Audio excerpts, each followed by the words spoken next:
so I'm gonna talk to y'all real quick about what the hardest part of studying for step 1 is. The content is a lot, don't get me wrong, but it's the mental. It is the mental component. But let's get into it, because today was a day that tried me several times, and I swear I am hanging on by a thread. And when I went down to the first floor, there are only 3 keys for the gym, and that's what I do every day after I'm done working out at 6 o'clock. I go right downstairs, go to the gym, sweat it out, listen to a podcast about this, school related or just basketball related, because I need that relief. And today was clearly gonna be basketball because it was the NBA trade deadline. All the keys were gone. I was just like, what went wrong today went wrong. And can you please tell me what went right?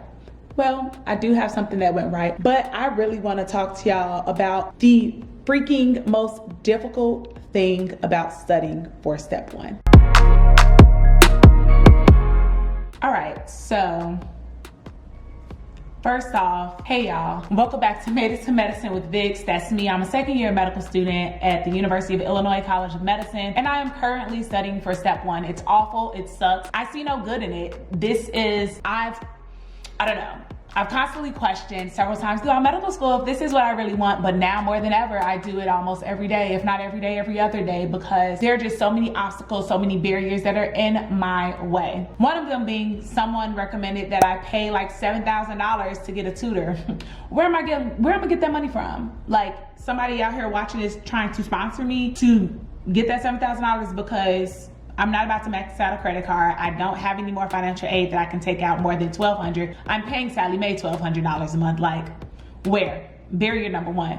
Barrier number 2, the PTSD, the post-traumatic stress of failing previous exams, sitting for the MCAT multiple times, failing exams in medical school, failing quizzes. All of those things come through my mind. But I can't even say that that's really what's holding me back, because I don't think about like, oh, if I take it, I'm a fail. No, because I'm not gonna take it if I think I'm a fail, right? I'm not even doing that. And I'm getting more and more comfortable with the idea of the fact that I might have to defer my very first rotation to sit for this exam and pass. I want to apply for a surgical subspecialty. Like, it's highly competitive, and there's no way that I'm going to sit for an exam that I know I'm not prepared for, fail it, tell all these programs I failed it, because I don't even have to tell them to be on my record. They can see it, they'll know it, and then sit for it again. Like, why would I put myself through that stress, that anxiety, that angst? Yeah, I'm not doing that.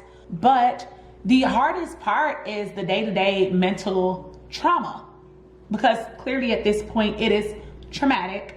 Earlier today, I was going over some osmosis videos about the colon and the intestines, and I was like, okay, like, I'm grinding it out. All right, I'm seeing which ones are familiar. Like, you get AFP, then you have Lynch syndrome, which could also be, I believe, cervical, colon, and there's something else I'm forgetting right now. And those people who have family members who have already tested for colon cancer, their screening is at 40 years instead of the average person would be screened at 45 years of age.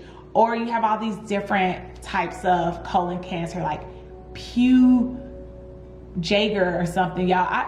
They gonna eat me up when I get to the hospital because I can't pronounce squat. I'm gonna be on Google every single day talking about how to pronounce X, Y, Z, because I don't have it. But it was very frustrating then after watching these videos for about an hour and a half, and I know people say like, oh, try to learn through the questions, but like, y'all, either way, like, a loss is a loss. And I was losing today, like, majorly, drastically, on all fronts. I was losing, and I did not like it. So I go to the UWorld questions. I was like, you know what? I'm feeling real good about this material, this information that I've been covering this morning. Like, we gonna do it. At first I started thinking I was gonna do liver today, but the colon was there, and I was like, you know, let's get into it with the colon. Get to the UWorld questions. It's on colon and intestines. I didn't necessarily go over intestines, but I felt like I kind of went over it yesterday. And you know, that includes like irritable bowel syndrome, inflammatory bowel disease, celiac disease. Let's just flip through this book and see what else they have, because you know, it's evading me at the moment. All right, we gonna find the pages, or like, what we doing? What are we doing? Okay, appendicitis, diverticulum, diverticulosis, diverticulitis. Okay. Lactose intolerance, Whipple disease, all these things. I was like, okay, but I kind of like remember this a little bit, sort of, kind of. And then I got to the first question, I got it right, and I listened to my gut. And I just made a tweet yesterday like, you know, one day I'm gonna go to the answer that my gut is guiding me to. Obviously not today, and this is sad, but whatever. So today I got that first question right. I'm like, oh my gosh, yes, this is great, this is great. And then I got like 15 wrong in a row. And I was like, okay. Everyone tells you to ignore the UR percentages and just learn from them. But I do not know how I am to learn from something when I'm constantly getting it wrong. There are like 5 C. diff questions in a row that I got wrong. They ask different things each time. Well, at least now I know that C. diff is watery. And that's probably about all I got, because by the 3rd time I got it wrong, I tapped out. Like, why am I constantly getting the exact same thing wrong every single time? Why is this a thing for me? Like, I'm over it. I feel like I should be better than this.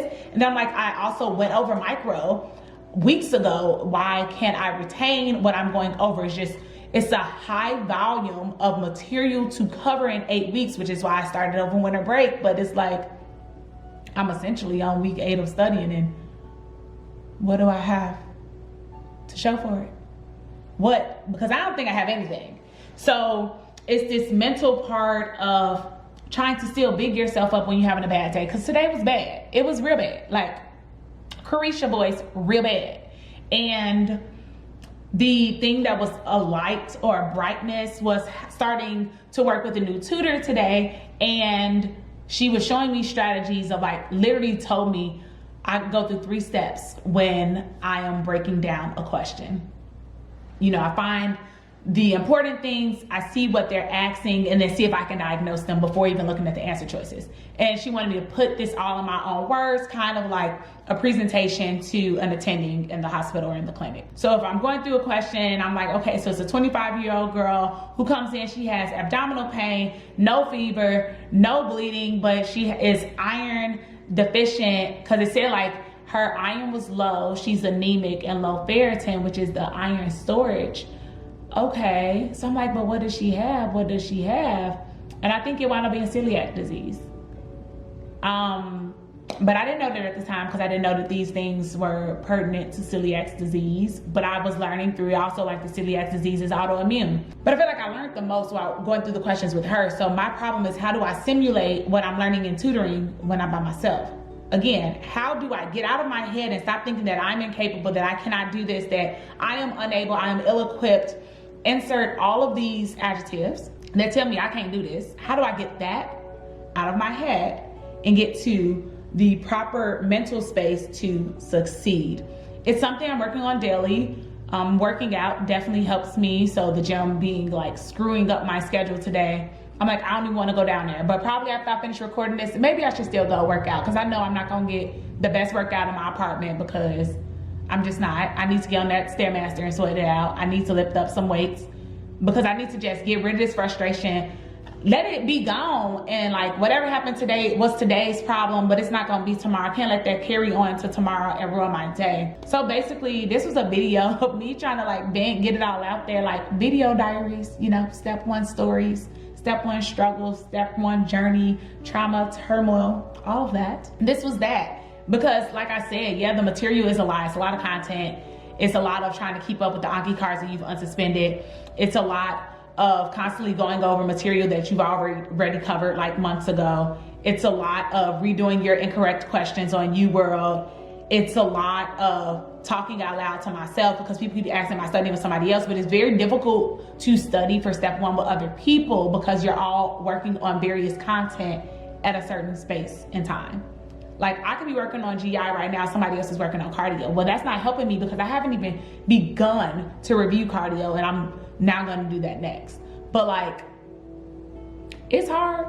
They accepted me to medical school though, so they think I can do it. Now the next person who needs to believe that I can do it is me. I know that I can, but all these positive quotes and things that I post on my Instagram, they're not really for y'all, they're for me. Like today, I believe I posted like, you are greatness. The sky is the limit to what I can have, which is a gospel song. And trust your timing, or like, you are on time. All these things, it's not really for you, it's for me, because I love me. Sometimes I am hard on me. but I have to do a better job of believing the words that I say to other people that are really for me. Mentally, I only have therapy every other week. So that 1 hour, it's great, but what I'm gonna do with all the hundreds of other hours until we meet again, I gotta be kind to me. So here's your reminder. If you studying for step 1, step 2, whatever board exam, class exam, the MCAT, be kind to yourself. Today was a bad day. It really was.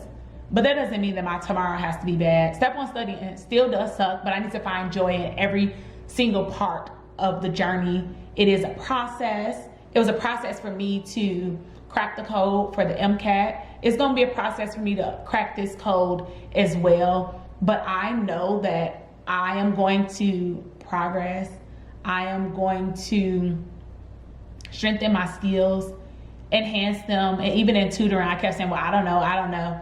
And then she was able to pull out information I didn't even know that was in my brain, because that's that doubt, that's that fear, and that's me in that moment, not bigging myself up, not knowing that I am capable. But girl, if anybody else could do it, I bet you can too. Like literally, if not you, then who? And that's that on what? That. All right, so that's pretty much, this was literally an impromptu video. But yeah, this is me ranting. I'm pretty sure there are other people who feel like this. Like, please leave me a comment and say something. Drop a kind word, because like, we love to speak very highly of people once they're gone. We love to bash people while they are here and then let them cry behind a closed door alone by themselves. Don't do that. Like, leave me some positive words down below. I need them. Somebody else needs them. We all need a little bit more joy. We all need a little bit more kindness, and definitely need some peace, okay? My next video, I'm probably gonna go into some STEP resources that you should use, like some must-haves for STEP. I'll record that real soon. That was probably supposed to be the next video, but I felt this on my heart to get it off and talk to y'all tonight. But all right, catch you in the next one. Bye.